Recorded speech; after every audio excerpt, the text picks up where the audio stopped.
Hannity is on. And welcome to a special edition of Hannity. Now, tonight we are going to bring you in its entirety my exclusive post-election sit-down with Rush Limbaugh, followed by reaction from our Great American panel to some of Rush's comments. Now, we start with his initial reactions to President Obama's victory and what he thinks about Obama being president. So we have a new president now, Abraham Lincoln, or FDR, or Barack Obama, obviously. Well, first of all, what are your general thoughts about him as a person? Well, this is really tough, you know, because I've never met him. I don't know him except how and what I've seen in television. And I'm suspicious.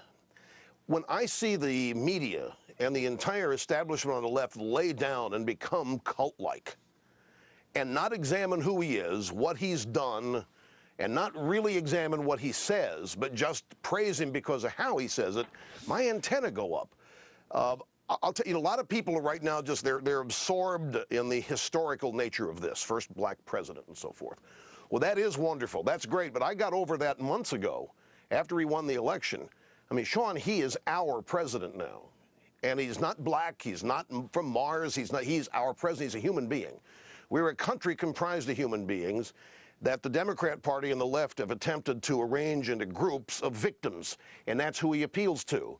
And the victims are the people waiting around for some grievance to be resolved. They're waiting around for something to happen for them, and he is parlaying that. So I think the fact that he's African-American, his father was black, to me it's irrelevant. This is the greatest country on earth. We want to keep it that way. It is that way for specific reasons. And I look at the things that he has said, and I'm very much concerned that our greatness is going to be redefined in such a way that it won't be great, that we're just going to become average. We cannot have this large a government role in the private sector, with so many people thinking that just because they're Americans, they're entitled to things, that this guy is going to be passing them out and keep this country great and innovative, full of entrepreneurs. These things concern me. Now, my critics and yours, when they hear me say things like this, they have knee-jerk reactions. They're not listening or parsing my words either. They're just, Limbaugh's not with a program. Limbaugh doesn't get it. Limbaugh is not sensible. The President of the United States, doesn't matter to me what his race is, what his ethnicity is. What matters to me are his policies and what his plans. And I only know what he has said he's going to do based on what he has done and how he's voted. And in terms of what I would use to define the greatness of the country, he's not it. All right, let's take that a step further here, because all throughout the election, we all talked about the Chicago way, his radical friends, associates, et cetera, his past voting record. By the way, I brought it up a lot. You brought it up a lot. We all talked about it. What, do you think he really is that, and people either ignored it, people don't care, or is he just somebody who is politically expedient? That's what he had to do in Chicago. We don't know. See, this is the thing. Now, normally we would have a mainstream media would have vetted this guy, and we would know this. We don't know what he is. That's the whole point.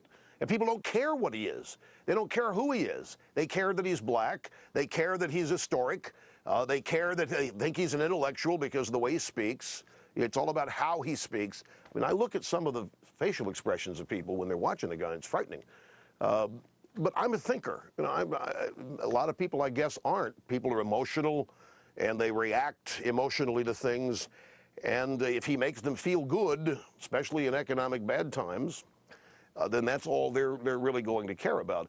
But I have to assume that he is who he is, and his radical associations are certainly things that have defined him. I mean, if you look at the executive orders that he's promised to issue, he's going to overturn the abortion law that has guided who we fund overseas in terms of family planning, and that's been a roller coaster. You know, Clinton imposed it, Bush rescinded it, Obama's going to reimpose it and so forth. He's going to issue an executive order to close Guantanamo Bay, but it ain't going to happen for 4 years. I think you use the word expedient. He plays both sides. He's going to placate the far-left fringe kook base of his website people, and okay, he's going to close Guantanamo, but he's not going to close Guantanamo because he's not going to get out of Iraq in 16 months. He's going to say so, but he's not going to saddle himself with the defeat of forces in Iraq or Afghanistan, and he's certainly not. I can't believe that he will willingly release people at Guantanamo who will come back and revisit terrorist acts in this country. Not on his watch. They would love for that to have happened during Bush. They would love surrender in Iraq when it's on Bush's shoulders. But I don't think he's going to do it. And but he's got to say things that make his fringe kook base think that he's being true to his campaign promises. All right, so then this raises this question. You're a leading voice of opposition, conservative, and have defined conservatives for over 2 decades. You celebrated your 20 years on the air, by the way, nationally syndicated. Congratulations. Thank you. Coming off a record ratings year for you.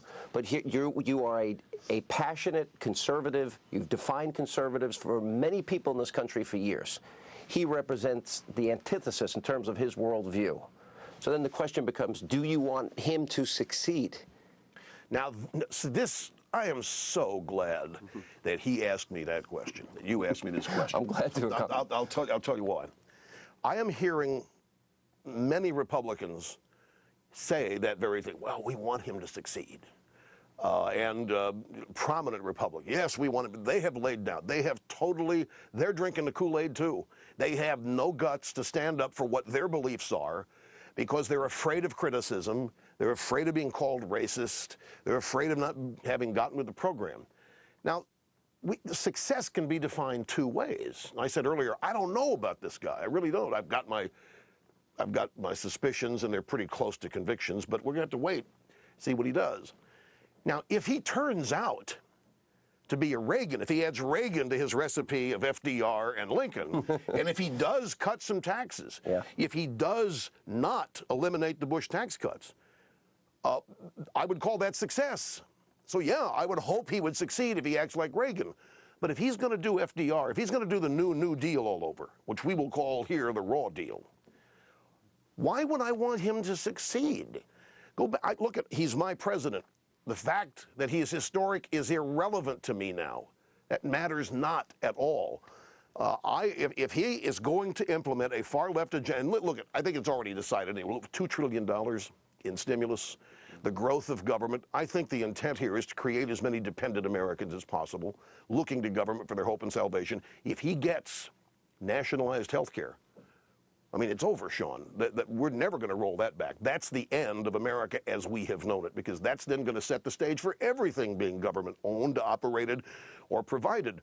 Why would I want that to succeed? I don't believe in that. I know that's not how this country is going to be great in the future. It's not what made this country great.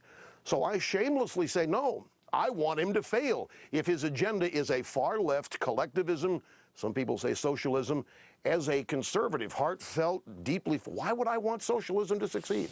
And coming up, there's more of my Rush interview ahead, and he explains why the country is crippled by what he calls the drive-by media.